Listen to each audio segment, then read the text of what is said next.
Medellín y Antioquia tienen la palabra. La información, el análisis y la opinión se escuchan en Colombia Opina. Hola, ¿qué tal? Sean todos bienvenidos a una nueva emisión de este su espacio Colombia Opina. Como siempre, un gusto compartir con ustedes los temas de interés, de actualidad y como en muchos de nuestros episodios también con invitados que nos ayudan a entender los temas que abordan nuestra realidad.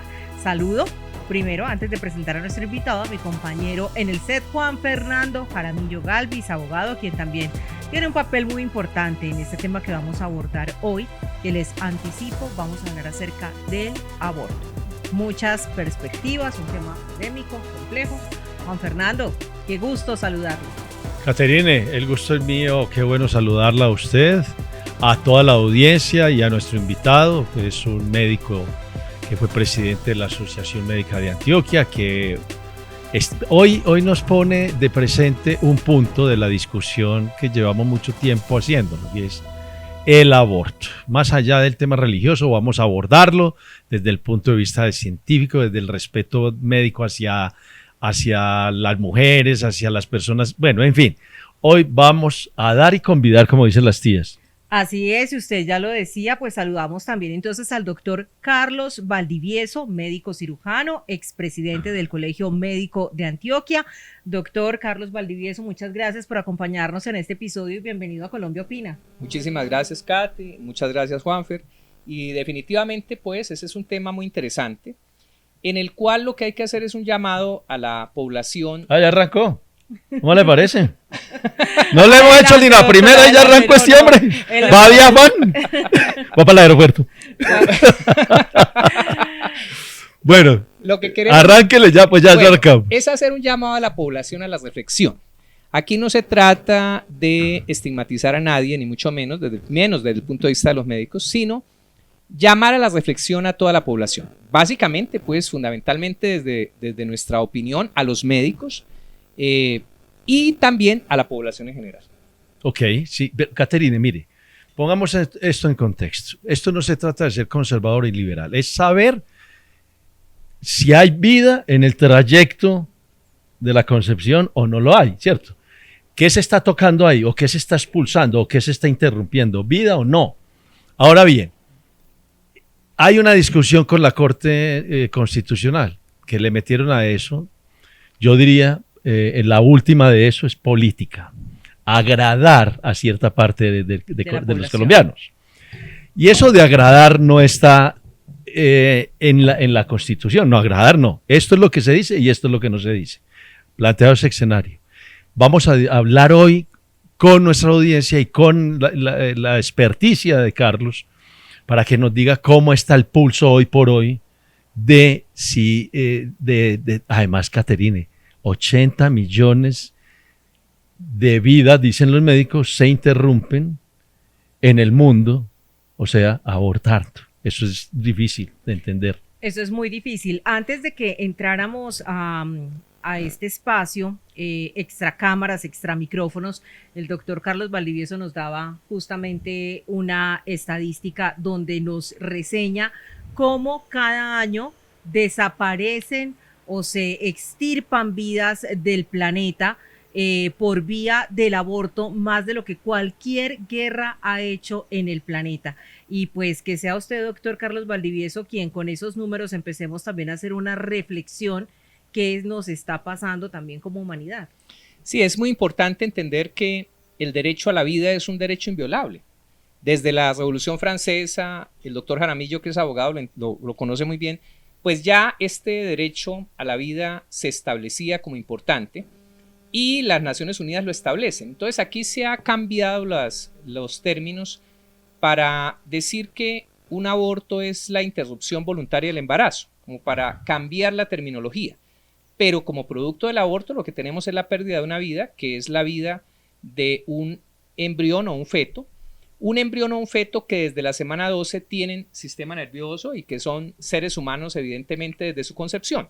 Cambiar la idea de que son o no desde la concepción seres humanos, pues es una discusión que puede abordarse, pero que no es importante, porque yo creo que todos en términos de conocimiento biológico y embriológico sabemos que es realmente un ser humano. Ahí no hay otra cosa diferente desde el momento en que se une el óvulo de espermatozoide de un ser humano. Científicamente, tenemos que hablar de los religiosos, sino desde el punto de vista científico, los médicos lo sabemos, y como reitero, desde la semana 12 ya hay sistema nervioso central completo y funcionando. Le iba a hacer una consulta que me parece importante. ¿Por qué el mundo se está moviendo? No el mundo, no. ¿Por qué unas narrativas en el mundo se están moviendo en este tema? Si el aborto se está utilizando como si fuera un anticonceptivo, ¿o es mi percepción? No, esa percepción es absolutamente, Juanfer, adecuada. Es que precisamente esta es la crítica que debemos hacernos. Que, miren ustedes, el aborto sucede en todos los países sin importar el nivel de ingresos. El aborto no es de los países pobres, eso no es cierto. La mayoría de los países tienen, digamos, aborto, sobre todo la civilización occidental. En toda la civilización occidental, si ustedes miran el estatus legal del aborto, ya en casi todos los países está legalizado, casi todos los países europeos lo tienen legalizado. En América del Sur está legalizado, en Argentina y en Colombia. Brasil es el único país grande que no tiene legalizado el aborto y sigue con las 3 causales, Juanfer, que aquí el doctor Gaviria Díaz había establecido en su sentencia en el año 2006.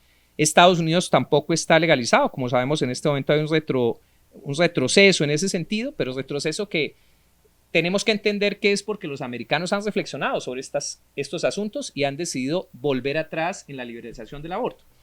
Entonces lo que hay que pensar es que hay formas de anticoncepción hoy en día. Tenemos cómo hacer formas de anticoncepción temporal con los anticonceptivos orales y con las inyecciones, etcétera, pero tenemos también la anticoncepción definitiva. Yo tengo muchas pacientes que me dicen, mira, Carlos, yo decidí que no voy a tener hijos, yo tengo 25 años y yo ya me hice la ligadura permanente y yo no tengo la posibilidad de tener hijos. Y uno dice, pues qué fantasía, qué fantástica persona esta chica, porque ya tomó sus decisiones y ella no quiere incurrir en esta situación. La otra falsedad es que el aborto es seguro. Le dicen a la gente que el aborto es seguro y resulta que el aborto no es seguro. El aborto pone en riesgo, sea hecho en manos competentes de un ginecólogo o sea hecho en manos de personas incompetentes. El aborto es una situación que pone en riesgo la vida de la madre. Hablemos de esos riesgos. Me parece importante porque en este espacio, si bien entendemos que el tema provida, muchas personas lo asocian a un asunto religioso, a un tema moral. Hoy queremos también abordarlo desde una perspectiva médica y social, que me parece muy importante. Yo también estoy encuadrada en la postura de que para mucha de nuestra juventud o de nuestras mujeres o de la concepción social que tenemos, el aborto se ha convertido en un método de planificación.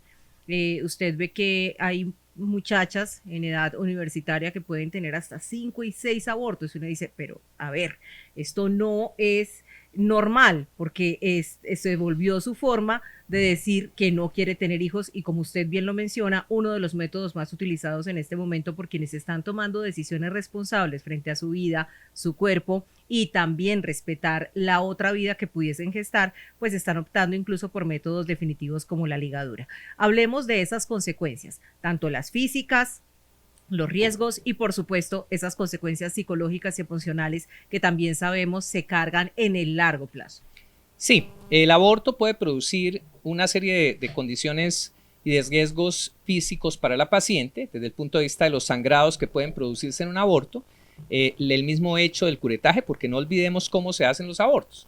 Un aborto, entonces, uno debe ingresar una cureta, que es un instrumento que va rasgando el producto, que es un embrión o un feto, y lo vamos a sacar a través de esas curetas, rasgándolo a ese feto. Tampoco hay, en muchos de los casos, posibilidad de controlar el dolor que esa criatura dentro del vientre pueda sentir, entonces no podemos garantizar de forma absolutamente completa que no exista dolor para esa criatura que está dentro del vientre. Lo debemos rasgar. En ese rasgar, pues podemos producir algunas lesiones en la pared del útero que pueden producir unos sangrados. La paciente puede requerir transfusión de sangre y en algunos casos pues puede haber mayor gravedad. También puede haber infecciones después de la práctica de este tipo de procedimientos, menos cuando son en lugares autorizados que cuando son en otros lugares, pero también pueden darse las infecciones. En el futuro podría haber alguna lesión uterina que produzca algunos daños en la paciente a futuro, en su forma de poder tener nuevos embarazos. Y además de eso, pues tú tocabas, Kate, una cosa muy importante, que es las secuelas psicológicas que produce esto. Porque realmente la conexión de la mujer con el niño es una conexión sumamente fuerte desde el momento mismo en que comienza un embarazo. Y el hecho de perder ese niño de esta manera produce muchos problemas psicológicos en estas señoras y en estas niñas. Hay depresiones que hay después de eso, situaciones psicológicas que a veces son de difícil tratamiento. Entonces, lo mejor sería que no tuviéramos que someternos a este tipo de riesgos definitivamente, y que como sociedad reflexionáramos y como personas en que lo mejor sería que no llegáramos a esta situación del aborto. Yo quiero hacerle una pregunta. Ustedes los médicos, ¿por qué dejaron llegar a este dilema, a este falso dilema? No toques al perro, pero sí toca al feto. Sí, eso es una situación muy compleja. Mira, para los médicos es muy claro, Juanfer, y tú que eres abogado, que los principios éticos de la medicina no son compatibles con la práctica libre del aborto. ¿Por qué? Porque, Cata, los principios médicos sobre los que se asienta la medicina, los pilares, como si fueran las paticas de la mesa, son 4 básicamente. La no maleficencia, que es que nosotros no podemos hacer daño al paciente. La beneficencia, que todo lo que vamos a hacer sea a favor del paciente para buscar la mejor solución para él. La autonomía, que esa autonomía significa que el médico solo debe obedecer a la lex artis de la medicina, o sea, lo que nos dice la ciencia médica y lo que le diga su conciencia como médico. Y la cuarta, la justicia.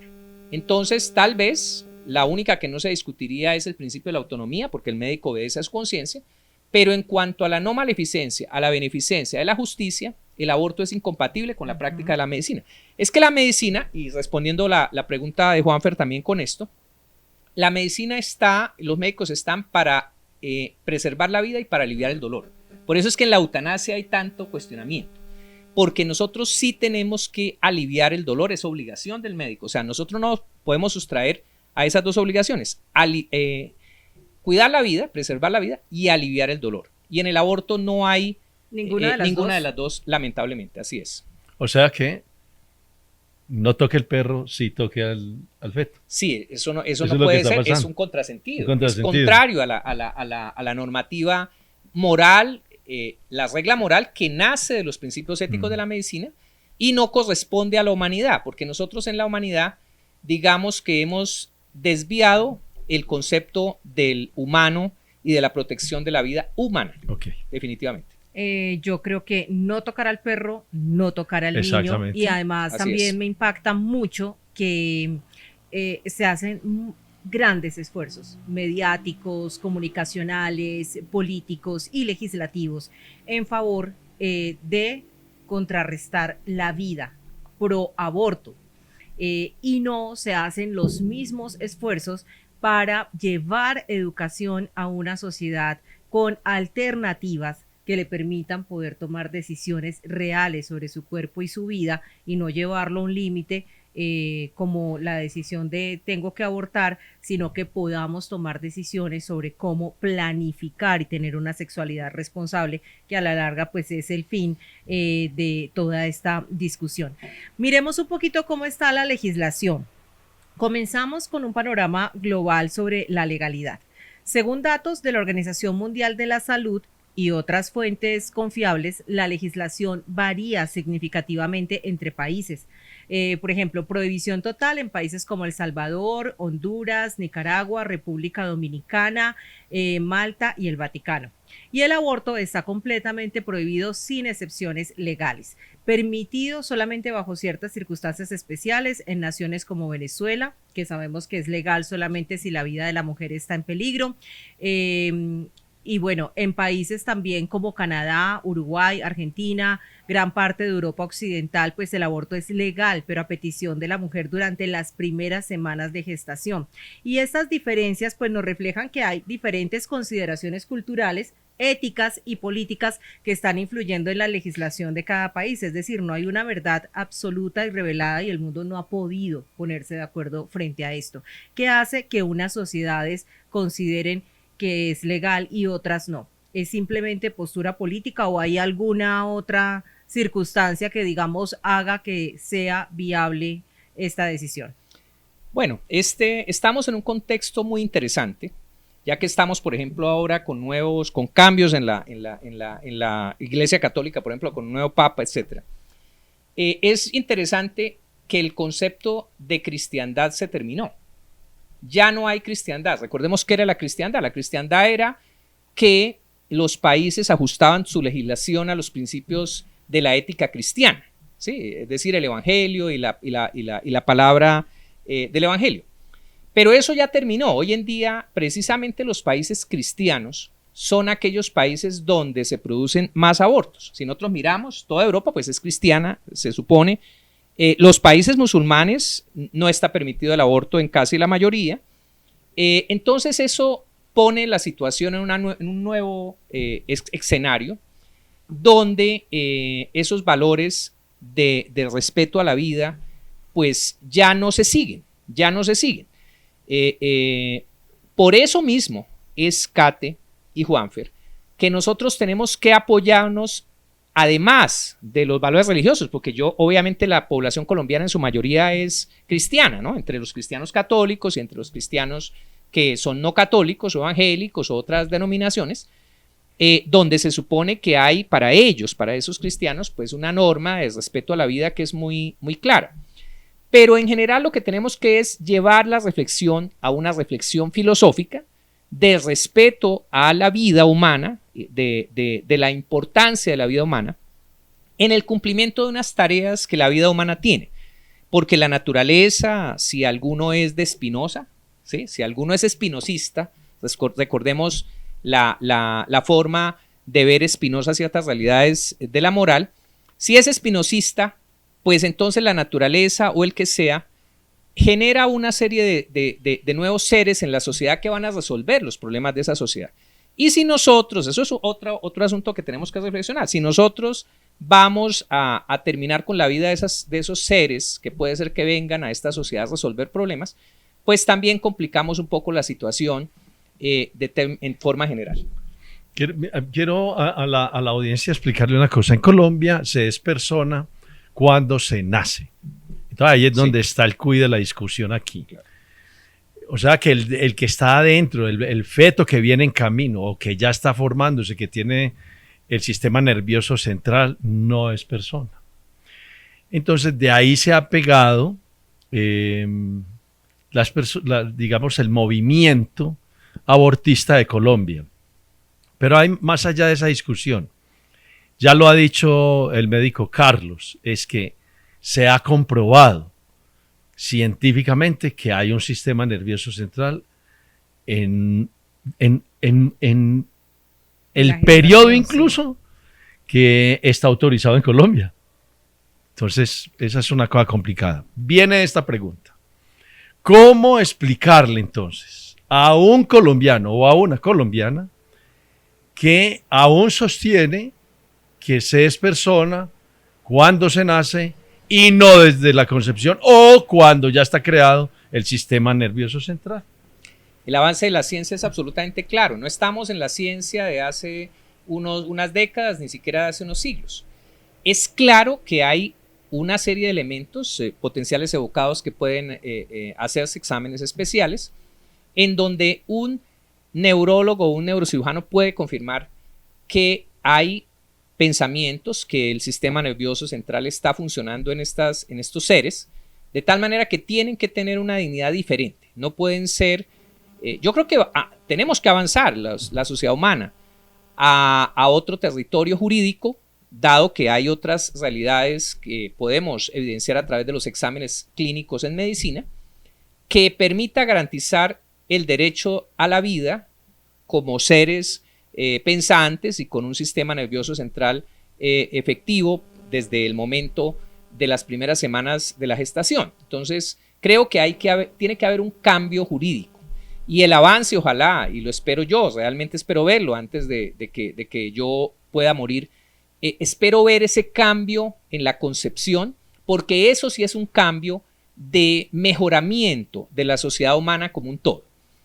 Hay que recordar incluso la encíclica del Papa anterior, Francisco, donde hay una encíclica muy interesante, las invito a que la lean, que se llama Miserere, Misericordia et Misere, o sea, misericordia y miseria, donde se trata este tema, y realmente consideramos que el avance de la sociedad, el avance humano, sería darle derecho a estos seres que definitivamente son seres humanos. Bueno, no, ya es vida. Es que el tema, es que la discusión. Mire, le voy a decir una cosa. Para usted, Caterine, y la audiencia. La discusión no es si es un ser humano o no adentro, es que hay vida. Es la vida, no es ser la vida lo que la discusión debe estar es ahí. Claro. No, es que es persona cuando nace. Ok, listo, chuleado eso. ¿Hay vida o no hay vida adentro? Esa es la discusión. Y obviamente hay vida. Obviamente. Entonces, ¿por qué? Porque sacan la discusión. No, es que en Colombia la norma civil dice que no es persona hasta que no se nace. Sí, a mí me duele mucho, obviamente, pensar en la suerte de la humanidad. Me duele cuando veo hijos no deseados, lo que pasa en los hogares, me duele cuando quedan niños en orfandad, a disposición de hogares, expuestos al maltrato, seres vulnerables. Entonces, muchos dirán allí, no, pues preferible que no vengan al mundo. Hablemos, doctor Carlos, acerca de esos permisos que tenemos, digamos, en Colombia para poder ejercer el aborto. Entonces, el derecho al aborto está cuando la vida de la madre está en riesgo. ¿Qué implicaciones también éticas tiene eso? Cuando la vida del feto o de la persona que viene en camino es inviable. Pero también tenemos otro que es cuando, por ejemplo, se es víctima de una violación. Al acceso carnal violento, sí. Que ahora no es necesario ni siquiera comprobarlo. Usted puede ir a cualquier establecimiento médico y simplemente, sin que le hagan ningún tipo de pregunta ni cuestionamiento, deben hacer uso del derecho de que tienen hoy las mujeres, según nuestra legislación, de poder decir quiero interrumpir el embarazo y se acabó, no hay discusión. Pero hablemos en términos éticos de esos 3 casos. ¿Cuál es su opinión? No, la opinión de los médicos era que es válido ese tipo de condiciones, porque es que, primero que volvamos a lo fundamental, los médicos existen para preservar la vida y aliviar el dolor. Entonces el médico se enfrenta a una situación en donde el niño es inviable. Pues si es inviable, un acto de compasión puede ser terminar con esa vida que no es viable en condiciones en donde no haya dolor, etcétera, etcétera. O sea, unas condiciones humanas realmente. Si la mujer está en peligro, entonces se va a salvar el niño o la señora. Pues ¿quién tiene que tomar la decisión? Ella. Hay mujeres que prefieren entregar la vida para que nazca el niño, eso lo hemos visto muchísimo.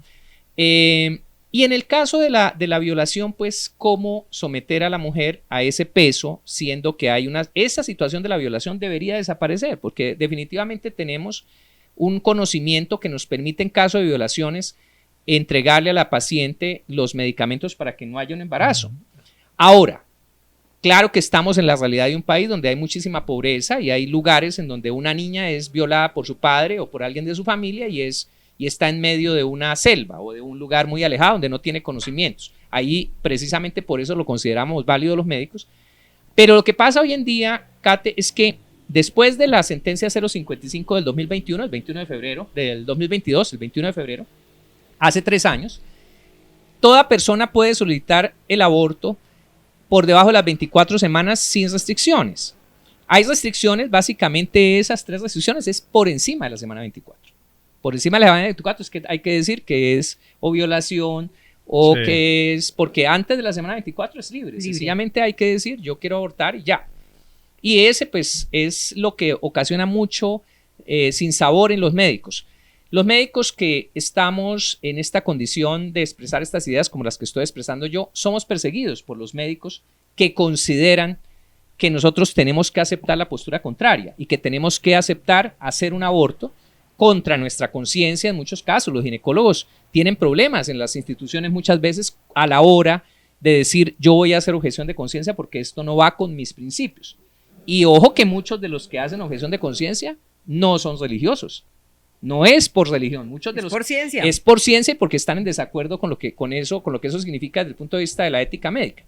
Entonces esta persecución también es una cosa que dificulta mucho. Ustedes se han podido dar cuenta que cuando salió la sentencia, la única persona que se pronunció a nivel nacional fui yo precisamente.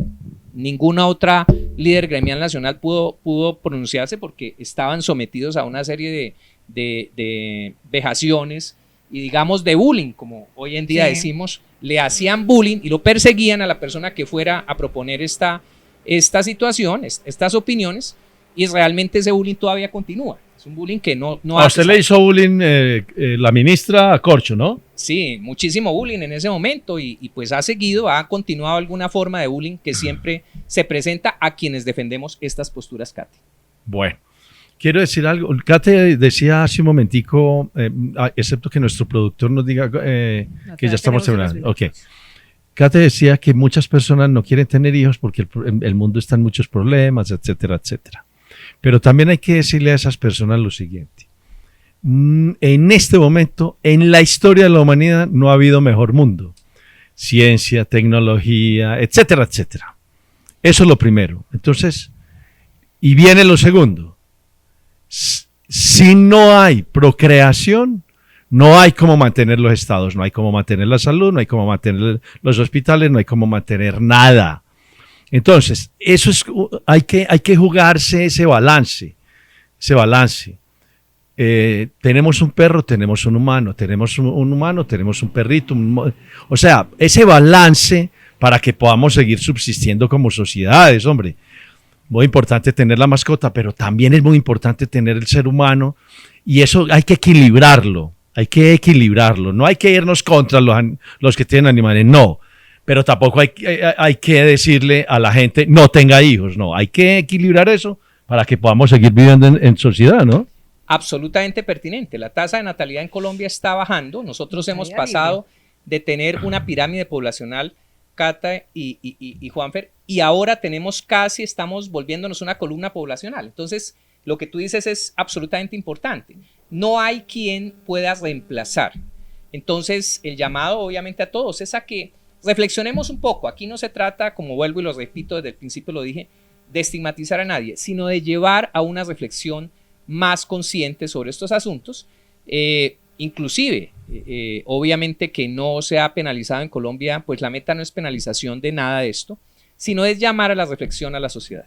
Así es. Juan, y una cosa, yo entiendo, digamos, como lo hemos expresado en otros episodios que hemos tenido la ocasión de hablar acerca de este tema que ustedes tocan, la tasa de natalidad en caída libre en algunos países, entre esos Colombia, y una de las ciudades que más está envejeciendo, desde donde originamos este espacio, Medellín.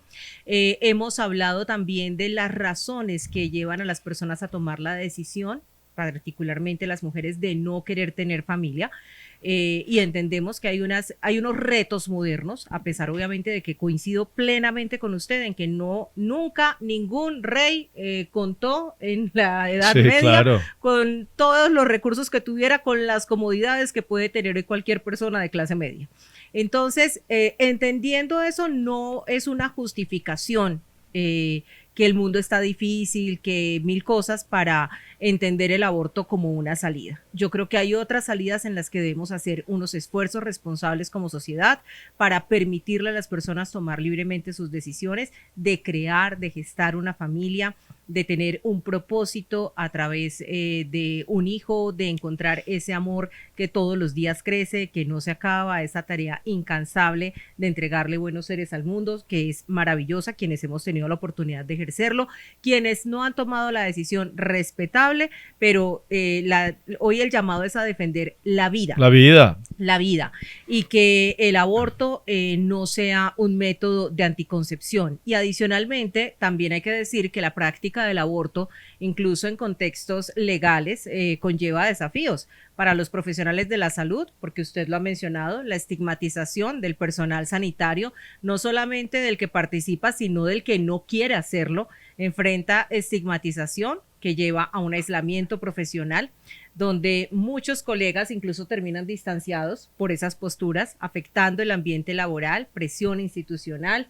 En muchas instituciones puede presentarse incluso obstáculos para la práctica etcétera, independientemente de los recursos que existan legalmente, y todo eso también afecta la salud de los profesionales, generando estrés y ansiedad.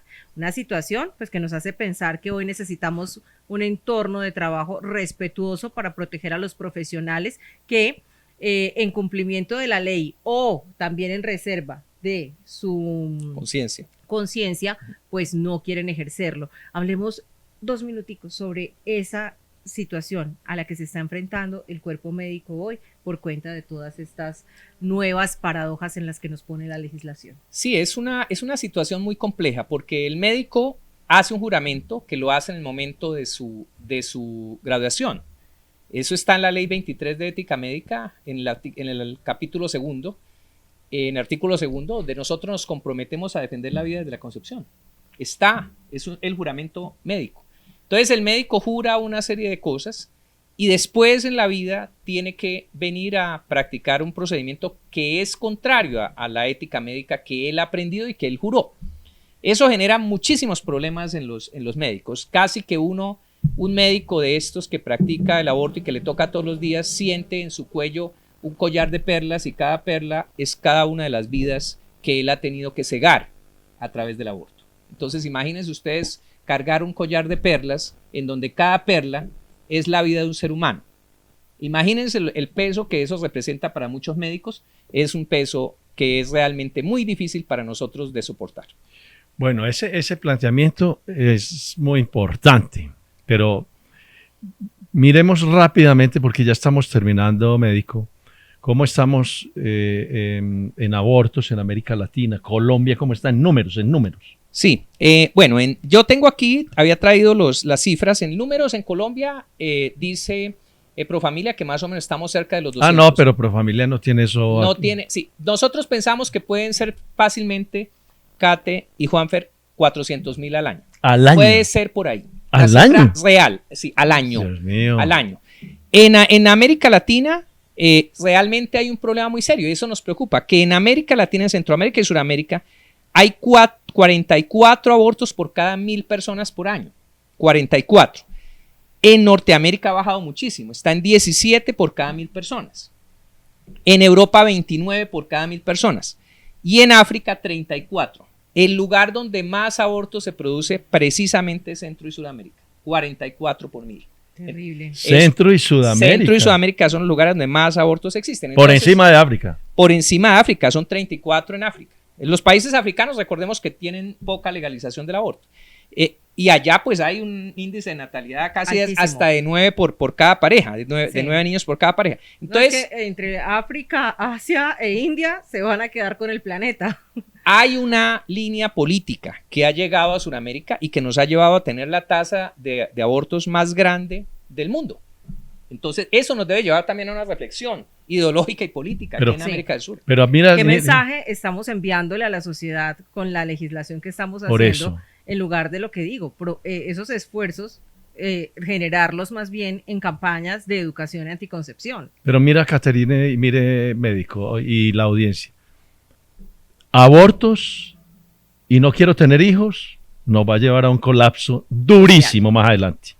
Durísimo más adelante. Y eso hay que pensarlo. Y como bien lo dices tú, Kate, y Carlos lo acaba de decir, hay que jalar la pita de la enseñanza hacia dónde vamos. La enseñanza hacia dónde vamos. No podemos extinguir la raza humana, por Dios, las sociedades. Eso hay que empujarlo para que tengamos un equilibrio, porque eso no va bien. Esto no va bien. Sí, si bien es cierto que no vamos a volver a la época de 9 hijos por cada familia, tampoco de pronto volver a ninguno y peor aún, recurrir para llegar a ese propósito al aborto cuando hay otras alternativas y su decisión definitiva es no tener hijos, como la anticoncepción definitiva, la ligadura de trompas, en los hombres también la vasectomía. Sí, conozco muchos que jóvenes muy fácil, que ¿no? lo que están es un procedimiento haciendo muy sencillo. Y que han definido, sí, no quiero ser padre, entonces no voy a traer irresponsablemente hijos al mundo, ni tampoco voy a promover la muerte desde mis decisiones. Me parece que este es un espacio donde se dejan algunas reflexiones muy importantes. ¿Usted es hincha de quién? Esas cifras nos llevan a la reflexión política. Ahora sí, Juan. Bueno, ¿usted es hincha de quién? ¿De qué equipo? ¿Sí? Del Nacional. Estamos juntos aquí. Muchísimas gracias, doctor Carlos Valdivieso, Gracias. por acompañarnos en este espacio y traernos este importante pensamiento con números y desde la ciencia alrededor de un fenómeno social. Muchas gracias a ustedes dos. Realmente una fantasía estar con ustedes aquí. Vámonos en agradecerle a la audiencia y Caterina, en la próxima, la ablación. Vamos a hablar de eso. Tenemos una cantidad de temas muy Pero ese sencillos tema para vamos a tocarlo hablar. en el próximo podcast de nosotros. La ablación que es... Que también se da en nuestro país. Recuerden continuar con nosotros a través de las redes sociales, recomendarnos con sus amigos, familiares, conocidos, compartir el link de este espacio, seguirnos en las redes sociales y suscribirse a nuestro canal. Nos escuchamos y nos vemos en una próxima emisión de Colombia Opina.